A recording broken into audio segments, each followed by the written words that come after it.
Good afternoon, everyone. Matt Feldhouse here for another episode of Caffeine Connect, where we sip coffee and talk business. This is our monthly series where founders and business leaders share their stories, insights, and expertise. Our Patriot Bootcamp program is generously supported by T-Mobile, ESPN, and Veterans Debt Assistance. A big thanks to them for making this forum possible. Join us for real talk, actionable advice, and inspiration to fuel your business journey. We are joined today by Tony Brown, a friend and mentor to DAV and Patriot Bootcamp. After my brief introduction, Tony will take the lead. I invite you to pop any questions you have into the forum section or post those on our socials. We will make sure to save plenty of time at the end for questions and answers. All right, let's get into it. Tony Brown is the founder of Scale, a sales consulting firm that helps startups, solopreneurs, and professional services firms grow revenue and strengthen their client relationships. With over 25 years of experience in sales and sales leadership in IT, finance, and market research in industries, he has a proven track record of leading and mentoring high-performing teams, driving new client acquisitions and growth strategies.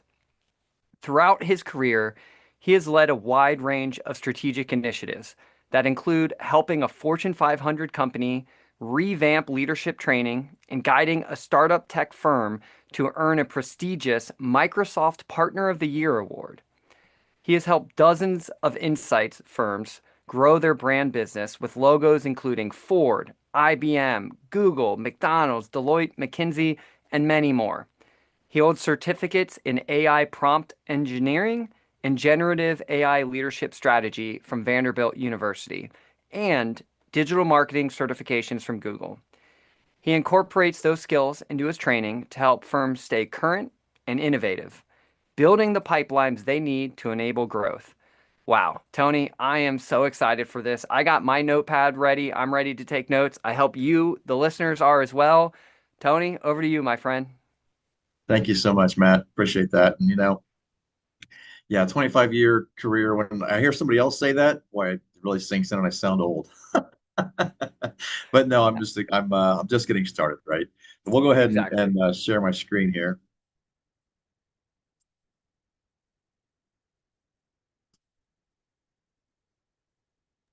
Okay, so today I want to talk to you about winning clients with a mission-driven mindset. And I say mindset because so much of sales comes down to having a healthy, strong mindset, how you approach customers, how you approach your sales process.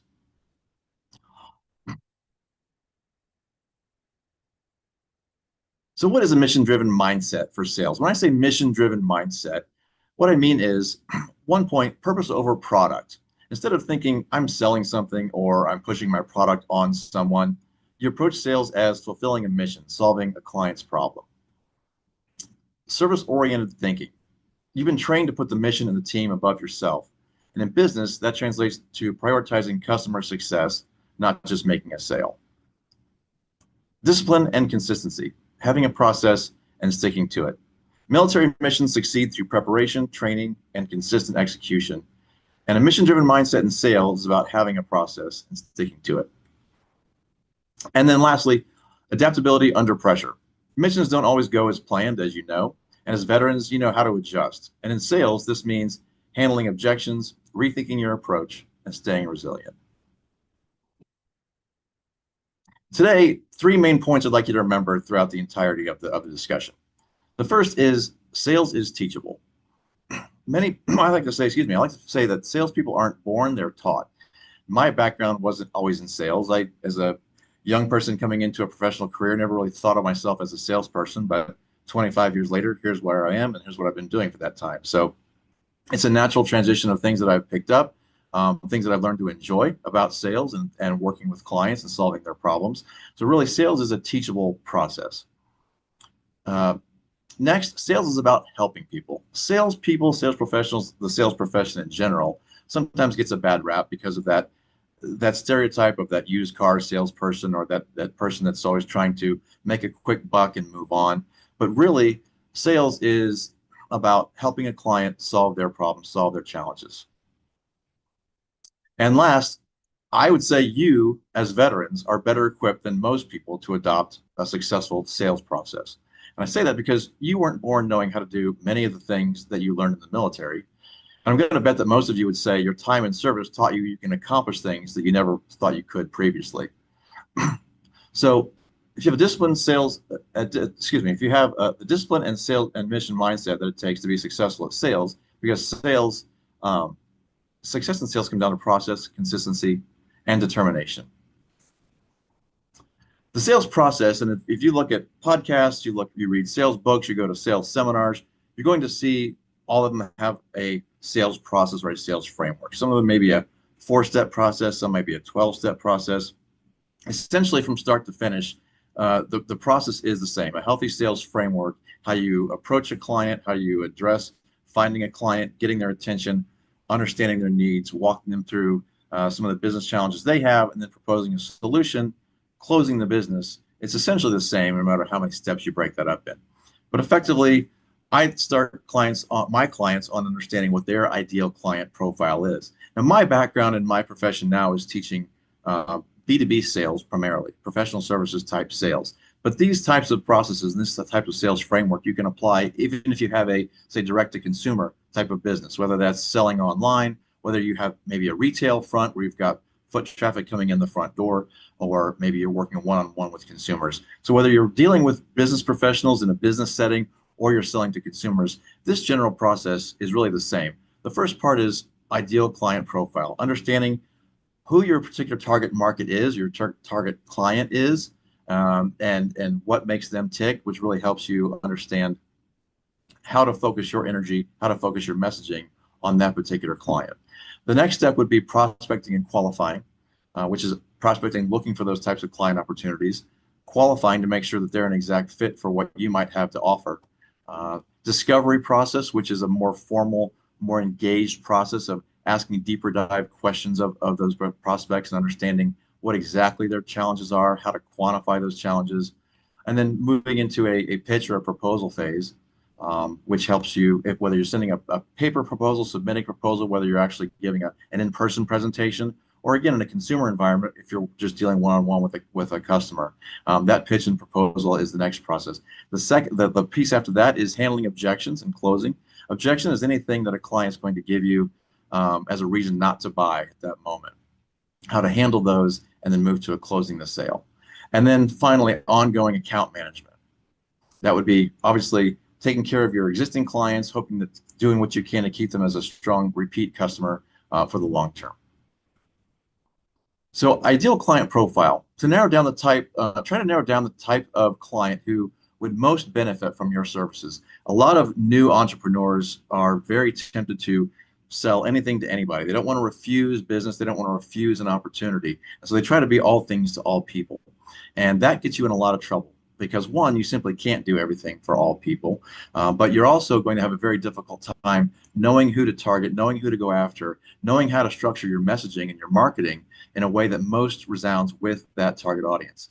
So start by understanding what exactly your product or service solves, what exactly it does for your prospect, and then what kind of prospect would that look like? What in business that might be their industry, their revenue size, their employee size. It might be geographic focus. Consumers are the same way. You'd want to look at maybe demographics of, again, regionally where they might live, or are your customers a typical certain age group, or are they typically married with kids? Are they typically single? Are they typically retired? Maybe they're more full-time employed. Are they professional setting employed? Are they more quote unquote blue collar type of employment? So really understanding what your product or service is, exactly what audience that fits, and that's really where you need to focus your energy. So to start that, if you have an existing client base already, you have some revenue going, you have some type of a business stream already, look back at all of your history of sales and look at where you've had the most success, where you've had the highest revenue, maybe the highest profit, where your win rates might be best, among what type of a particular client audience. If you're just starting out, that's when you don't have a lot of that sales history to go on. That's okay. You still want to look at what exactly are you trying to solve in the marketplace? What exactly prompted you to have your business idea in the first place? and get into the mindset of that particular target you're trying to find. So by limiting that focus and by identifying an ideal client, that's going to really help you focus and structure your energies as opposed to trying to be, again, all things to all people. So I like to think of it as a needle in a haystack. If the clients are needles and you're without a client profile, your haystack is enormous. And so it's going to take you a lot longer, take you a lot more energy to find those needles, those clients. So an ideal client profile, think of it as really the same needles, the same number of customers, but you're looking at for them in a smaller haystack. So that's your ideal client profile. The next thing you want to do, once you're identified who you're wanting to target, is start with your prospecting and your qualifying. Prospecting is going after those clients, going after those customers. In a business-to-business environment, that's going to include, whether you're business-to-business or business-to-consumer, that will include marketing efforts. But on the business-to-business approach, it's going to be more one-on-one as well. So once you identify your ideal client profile, your messaging that you create needs to pique their interest. Structure your messaging in a way that you know is going to get their interest, pay attention, and you can quickly pinpoint a problem that your service solves. Next, you want to build your prospecting list. Now, you can do that through a number of different ways, manually, kind of hunting for business clients on LinkedIn. There are a lot of lead type platforms, such as ZoomInfo or UpLead, that can give you a list of not only businesses, contact names, email addresses, and phone numbers. If you're more direct to consumer, you might want to just focus on paying for online digital ads on things like Facebook, things like Google. There are also ways that they can help you target that particular core audience so your message hits them first and foremost. You want to start building sequences and sequences are a different series of touch points to reach out to your prospects. So think of it as, for example, day one, you might make a phone call to them. Day two, you might send an email. Day 3 or 4, you might want to try another phone call. Day 6, you might want to send a LinkedIn message. Again, with a consumer audience, it's the same type of an outreach in their marketing capacity. So having different messages and different ways of reaching out to them, knowing as a pre-planned sequence, helps you to stay organized. It helps you to hit your prospects multiple times with different messaging, because you really never know what particular message or what particular verbiage is going to hit with them.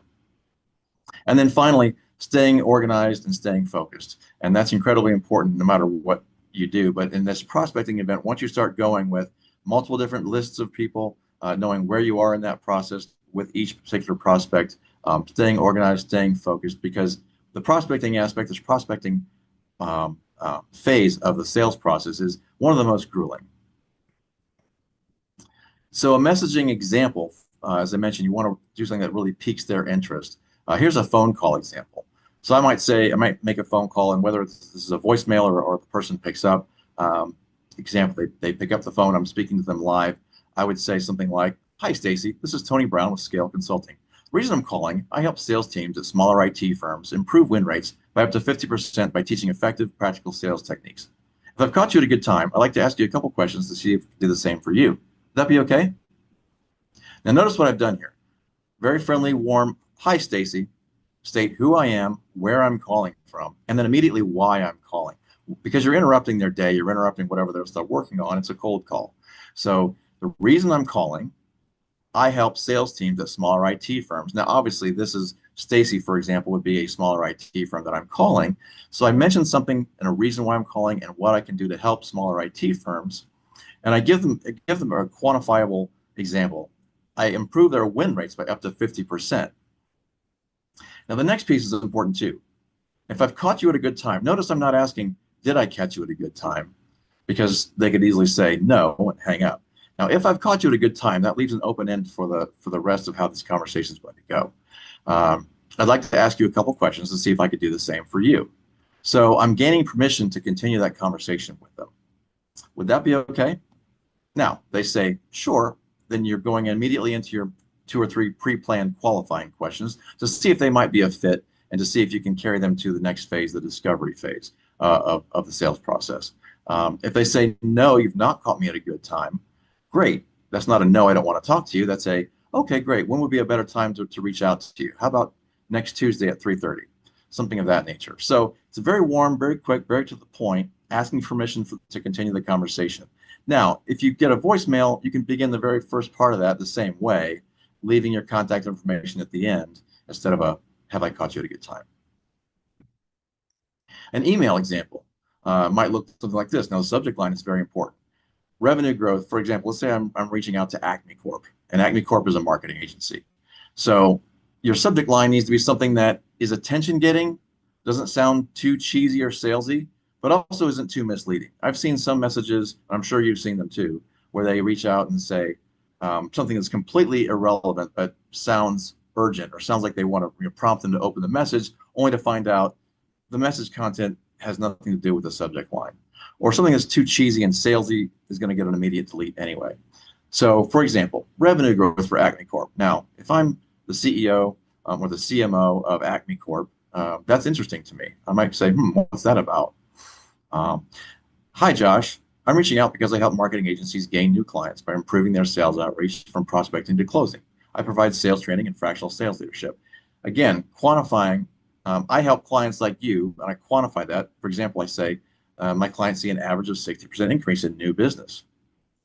And I've done some homework on this prospect, and I can say it looks like you have several new hires on your sales team. I've found that out from LinkedIn, for example. If you have a hardworking staff or you're not seeing the results you want, I might be able to help you as well. Not guaranteeing anything, that's too cheap and artificial, but I'm inviting a conversation. I might be able to do the same for you. And then if you're, please let me know if you'd like to learn more. Now that obviously the goal there is to prompt an email response. So this would be a sequencing thing. You could leave the voicemail or talk on the phone, the voicemail first, the example I just gave you, follow that up with this type of an email. The third or fourth outreach in that sequence that you create could be another phone call, another email, but it's a matter of having that pre-planned with some slightly different messaging, again, to gain their interest. You would move then into, after that prospecting qualifying phase, move into discovery, proposals, and then closing. Now, discovery is a very important process. And this can happen over a number of subsequent meetings once you've gained their interest. In a consumer setting, it could happen right there in one single conversation. But the process is the same. The pace might be different. The questions are going to certainly be different.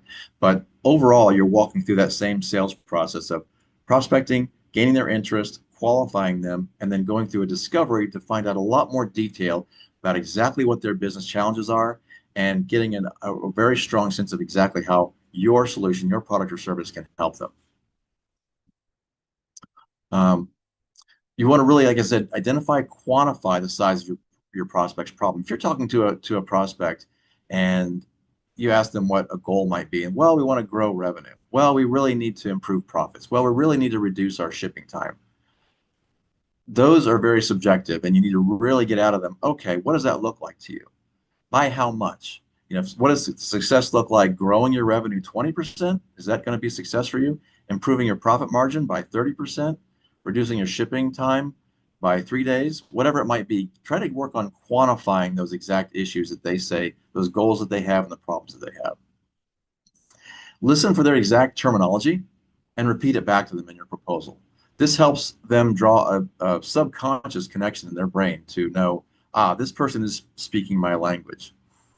If they use, for example, profit, then use the word profit. If they use the word margin to describe the exact same thing, use the word margin back to them. Subconsciously, they hear that. Subconsciously, they're starting to draw a connection and draw closer to you. And then handle objections by repeating, clarifying, isolating, and getting agreement. So again, discovery process. And again, this might happen over one particular meeting, multiple meetings if it's a really complex sales engagement, or again, with a consumer might just happen over one simple, straightforward conversation. But you want to ask the cost of doing nothing, for example, because you're asking the client to adopt a change, either adopt a new product, replace a service that they're using. So you want to understand some of the costs of doing nothing. If they don't make a change, what does that look like for them? You want to identify in this discovery phase other players or influencers, other decision makers in that process. You want to identify competitors, maybe who else you're bidding against, who the incumbent supplier is, if it's a situation like that. Ask what they would like to see different. Probe again for other decision makers, because you might find people will more often than not say, yes, it's up to I'm the decision maker, everything rests with me. And then you go through a great proposal, a great pitch phase, and you try to close it, only to find out at that point, Well, I need to run this by my boss. So that really throws things off. So you really want to ask in multiple different ways the ultimate decision-making process. The biggest key in the discovery phase, and even in the qualifying phase, but asking open-ended questions: the who, what, when, where, and how.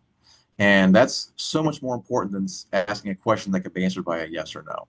Because if somebody answers yes or no to your question, it doesn't give you a lot to go on. By asking these open-ended questions, it invites a much deeper dialogue. It allows you to really listen to what they're saying, how they're saying it, and will prompt you more often than not another avenue to drive down. Oh, tell me more about that, or what makes that happen. Um, so, for example, some discovery questions might be, instead of asking, for example, are you concerned about your transportation costs going up? Again, somebody could say yeah or no. Instead, ask, when transportation costs increase, how does that impact spending in other areas of your business? You're really going after the same type of answer, frankly. It's the same type of question, but structured much differently. And you're going to get a lot more information out of that. Another example, are you worried about a cyber attack? Instead, say, what is your recovery plan in the event of a cyber attack? Are you happy with your current provider? Another yes or no. You wouldn't want to ask that. Instead, ask, if you could improve the relationship you have with your current provider, what would you like to see different? Next, why have you put off buying a new roof? Again, I'm using multiple examples in multiple different types of industries. And the why I want to bring up, because why is technically an open-ended question, but the why, subconsciously, people get on the defensive. They feel like they have to explain themselves. So you want to avoid the why. So, for example, what's got you seriously considering a new roof now? Same question worded very differently. Are you the only decision maker? Obviously, most often than not, you're going to get a yes. Um, a much deeper dive question is, assuming you like this solution and you want to move forward, what happens next on your end? So that really prompts them to give a full explanation and process of what does happen after they want to move forward.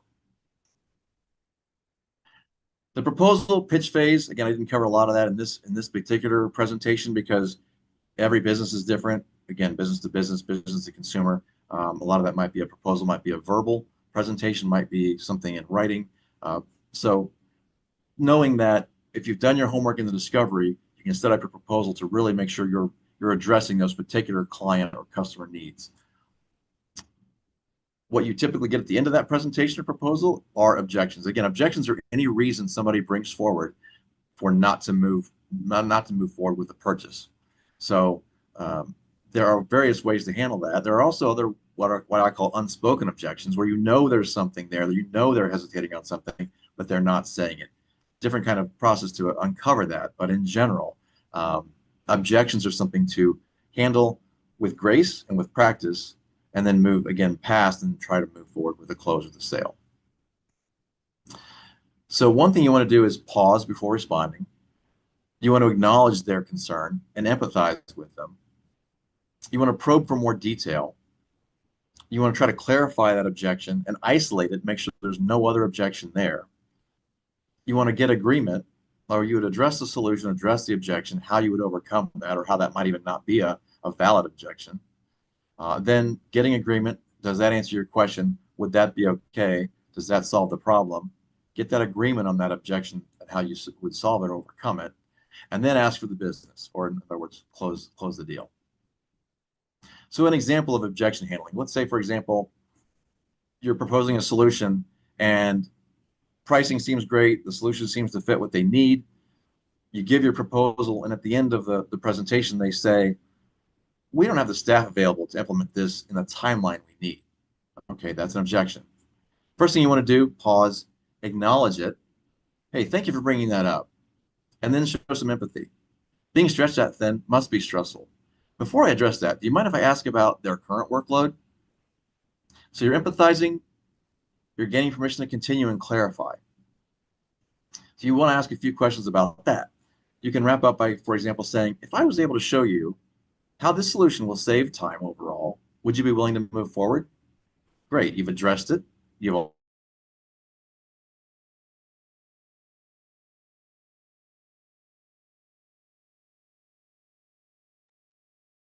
Hey everyone, we might have just had Tony freeze for a second. Tony, you all good? I'm good. Can you hear me? Yep, it just froze for a second, so all good. Okay. Um, so again, that what happens next on your end is a way to invite that conversation and understand what does happen. Because if they say, well, we're also concerned about price, or well, what happens next on our end is we're ready to move forward, assuming that's solved. Maybe they would say, well, what happens next on our end is we compare this to three other bids we're getting, and then we make a decision. So that gives you a lot of insight into where you are in the process, how close you are in that sale or finalizing that sale. The next piece is frankly that closing or asking for the sale. The most obvious question people overlook in sales is, would you like to buy this? Essentially, um, when I was younger in college, I worked at a bike shop, and my job was to fix bikes and to sell bikes. And I could fix bikes all day long, but didn't really have much of a sales exposure again at 20, 21 years old. And customers would come in the bike shop, and they'd say they're looking for a bike. Maybe they're looking for a bike for their kid. Okay, how old is the kid? Okay, they're 12 years old. Great. What kind of bike do they like? Oh, a BMX bike. Okay, well, our BMX bikes are over here. This one's blue, this one's red. And I'd sort of stand there.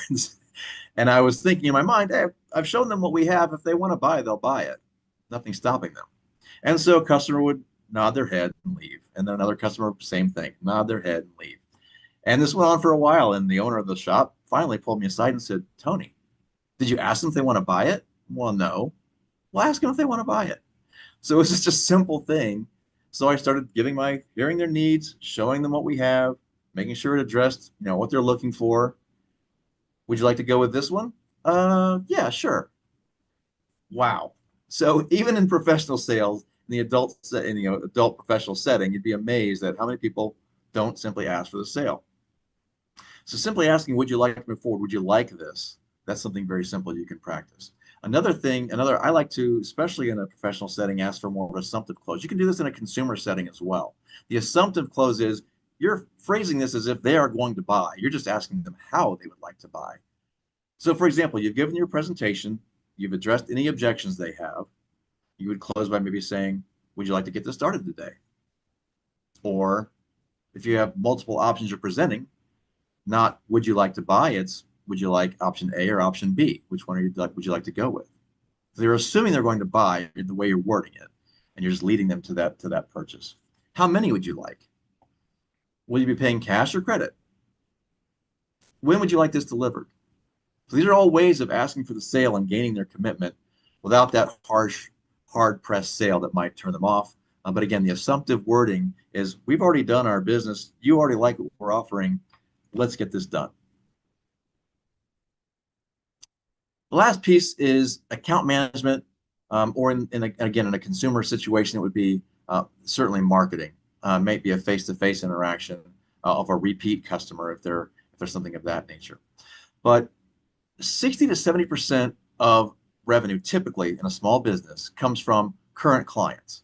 And there's research out there that says acquiring a new customer is 5 to 10 times more expensive than doing business with a repeat customer.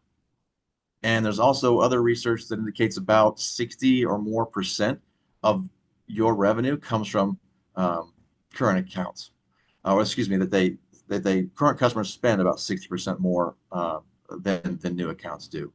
So keeping your current client base happy is incredibly important, and so many people take that for granted. A lot of businesses think, well, this is a client, we take care of them, they're happy. If they need something, they'll let us know. Otherwise, we're just going to make sure that we service them the best. Well, that can come back to haunt you.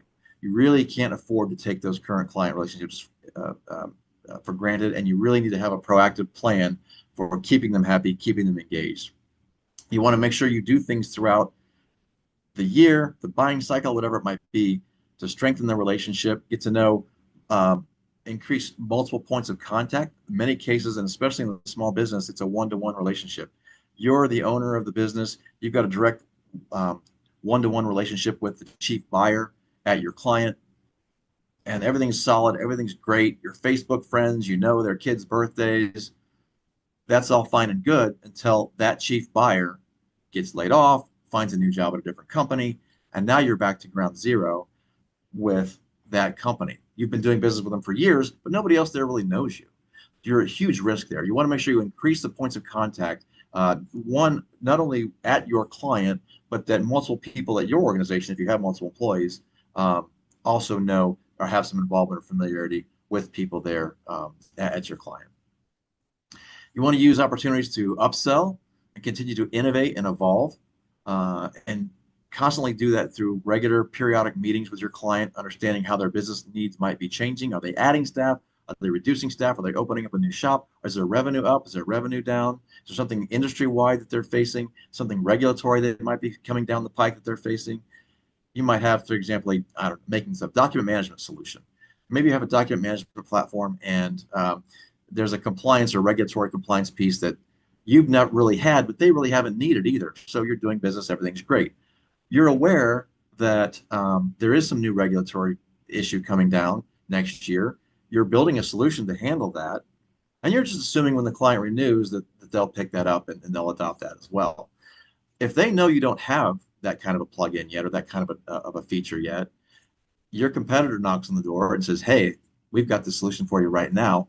They might be signing a contract and taking that business away from you before you even know it. So it's very important as an example to keep tabs on exactly what they're doing, how their business is going, what direction they're headed, and make sure that you're constantly adding value and building that relationship. Again, same with prospecting, same with anything in the sales process. Stay organized, stay focused, have an intentional plan for each of your top accounts to reach out to them at regular times of the year, different people at the client, make sure you want to know who they are, make a point to introduce yourself and understand their value, what they're doing, and that they're aware of how you're helping that company. Uh, I mentioned healthy mindset, and that again is so critical to sales because sales is tough. Running your business is tough. You're going to get rejection all day long if you define it as rejection. And that's the key piece. Um, a lot of people don't like picking up the phone. They're afraid of getting hung up on. They're afraid to get out there in front of customers. They don't know what to say. They're afraid they're going to mess it up. Um, and so what you want to do is rephrase that or reframe that issue of rejection in your mind. Somebody says no. Somebody says they hang up on you. Somebody says I'm not interested. You really can't solve my problems. You can treat that as rejection and shut down and get discouraged, or you can reframe that in your mind and say, this isn't a rejection. I just found out that they weren't a fit right now. And that's something that's going to keep you going because you're going to have a number of clients, obviously, that say yes to your business. There's going to be many more that say no, frankly. Um, and I think every yes, like I've heard this recently, every yes has a number and it's a number of no's. You're going to get no, no, no, no, yes. So every no you get, again, reframing this in your mind is one step closer to that next yes. Another thing when prospecting and selling, set goals where you can control the outcome. You should have a goal for every outreach. And it's really unrealistic to say, well, I want to sell, I want to sell, I want to close the deal on that every outreach. It's very unrealistic. Instead, set goals where you can control the outcome. Maybe you have a goal of, I'm going to reach out to 10 new prospects today. I'm going to at least make sure I have the right contact information. That might be a goal that you can control. You start to set those goals you can control, you start to build confidence. You also don't want to focus on what value your prospect is to you. We're all in business to get that next sale, to build revenue, and you don't want to ever get to a point where you're focusing only on what that revenue can do for you, what that customer can do for you. You want to make sure that you're keeping in mind what value you are to your prospect. By focusing on that, you're always putting your client first. You're always making sure that your presentation, your engagement, your offerings are about them and not you. Again, remember, sales is not about selling. It's really about solving. And with that, I'll turn it back over to Matt. Oh man, I hope you all were taking notes because that was sales 101, 201, and 301. Wow, Tony, that's awesome. I feel like, some of the comments you made about, managing goals and expectations beyond sales, even when my head always goes to health and wellness. If you make goals of, hey, I'm going to go to the gym or walk 10, 15 minutes a day, I'm going to drink fill 40 ounces of water. Those are controllables where it's a little bit more difficult of, oh, I'm going to bench 300. Okay, that's great. But, how about you just focus on getting to this goal or, going to these locations or doing this many workouts, etc. You can control that. Um, we do have a couple questions here, Tony. So I'm going to pop one from Adam B. Let me just pull this one up. So he was asking, what is the difference between sequences and pipelines? Are sequences the same as pipelines, or are those something different? They're different. Good question. A pipeline really is the list of opportunities that you have, uh, and they might be in various phases um, of win rate or potential. So, for example, your pipeline might be you've got 12 deals out there with 12 different customers, and they might be in various stages of closing. Some might be you've got a verbal agreement, you're just waiting on a signature. Some might be, Right. they're evaluating your proposal with others, but that's Mm, generally a revenue or business funnel, if you will. What revenue is potentially coming in. right. Sequencing is more an organized way of you reaching out to your customer. How you're going to reach out to them, what you're going to say, what format is it? A LinkedIn message? Is it an email? Is it a phone call? And then at what stage or how far apart those touch points might be. So they're different things. Good question. Okay. Awesome. I appreciate that explanation. Okay. So here's another one. Um, you know, how does a business go about finding a prospect that they're looking to contact? Or, we know prospecting is so important, but how would a business go about finding those prospects, especially if you're, let's say, a small business? Yeah, if you're it depends quite a bit on whether you're selling to other businesses or whether you're selling to consumers. But going back to that ideal client profile that I mentioned at the beginning, knowing exactly who you should be targeting, who is most likely to have a need for your product or service, that's going to define, again, maybe it's by industry, by revenue, by geography, the title at the organization. If you're selling to large organizations, maybe it's like, well, I'm selling to a director level plus, or I'm dealing at often not just C-level. It's often say maybe one or two steps below C-level, but knowing what target audience, even what role they might play. Consumers is again demographically you want to focus. So start with the ideal client profile. That's going to help you know who to look for, and then where to look for them can be a number of ways. You can use LinkedIn report or LinkedIn searches to filter out by those exact same criteria that I mentioned: revenue, number of employees, etc. So you can use that as a way to filter those out. There are different lead databases. UpLead is one. Zoom Mm, Info is another. There are a few others that you can subscribe to. You can okay. also add search criteria there to filter on those exact same things. And that's going to give you a list of potential people there that will include phone number and email, their title, Right. etc. So those are ways. And then with consumer work, a lot of it is through digital marketing efforts, and you can use that for things like Google ads or Facebook ads or things something like that. And they will help you filter that criteria and present to only that as well. Wow, that's awesome. Okay, thanks for explaining that. And I know that might be something that a lot of people are thinking about. It's great to know how to sell, then you got to figure out who am I selling to and how to reach those people.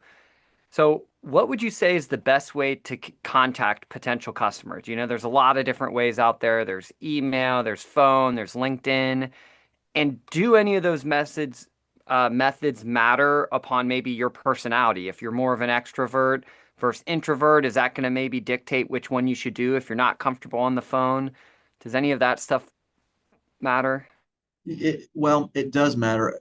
Again, business to business, it's going to be really a combination of all those different types of touch points. And the phone is so critical.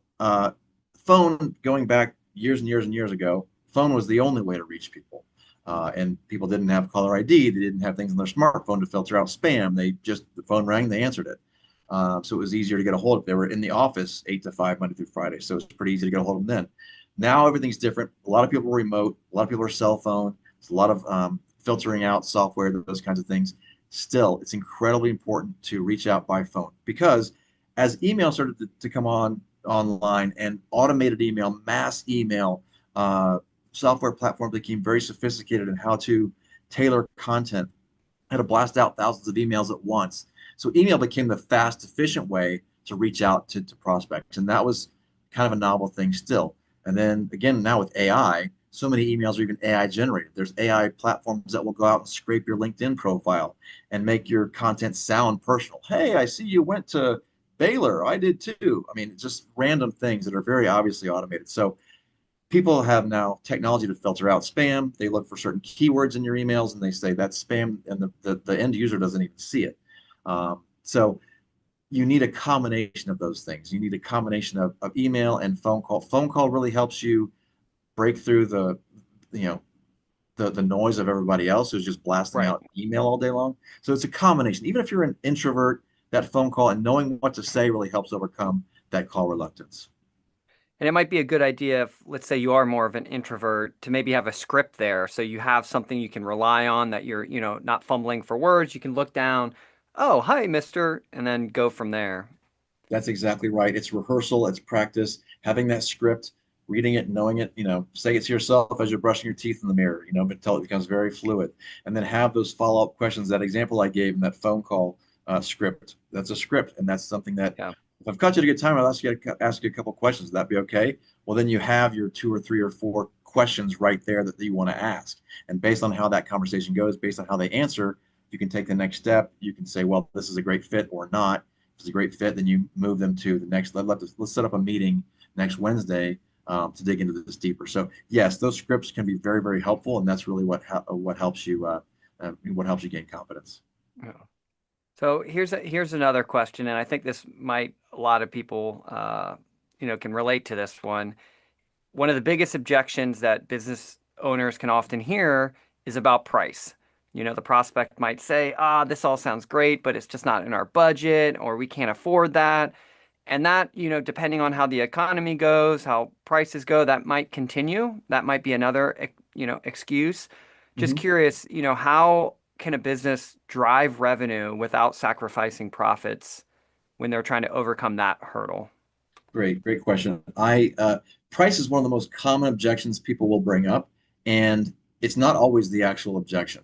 It's an easy objection to throw up, but it's a lot of times there's another objection hidden behind that. But price Mm, is an easy one to either stall you or get a cheaper. Who wouldn't want cheaper? Who wouldn't want the exact same service for a cheaper price? Who wouldn't want the right. same car for a low? But so yes, but the key is selling value over price. So your product, your service always has a price, but the key is to help your client understand the value in what you're offering. If you've done a good enough job, if you've done a really strong job in discovery, you've been able to ask them exactly what they're doing now, exactly what their pain points are, that quantifying that I mentioned earlier. If you can quantify for them or with them what their current process is costing them, how much money they're losing, how much they stand to gain, whatever that business challenge or objective is. You've got those quantified through that discovery process, then your price should be not a cost, but an investment.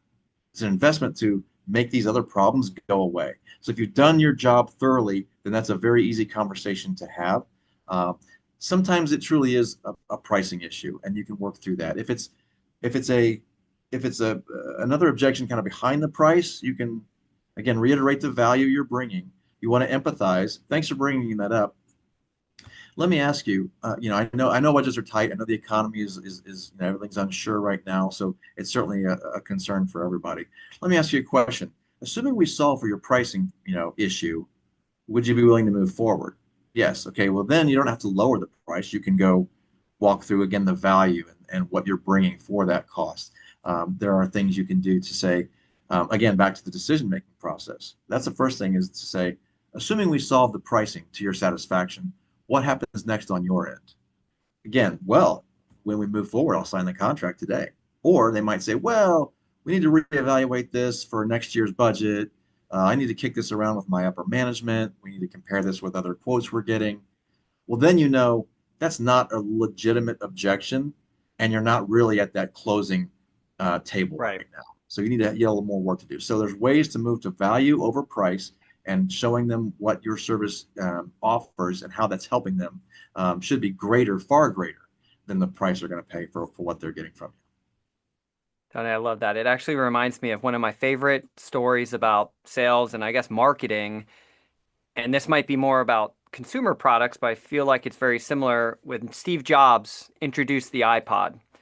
talking about features versus benefits. He didn't say this iPod has 2 GB of RAM or Yes, gigabytes of storage. He said you can have 1,000 songs on this device, and it was like people were blown away by that. It was expert, exactly. and Yeah, that's exactly what you're talking about, the essence of that right there.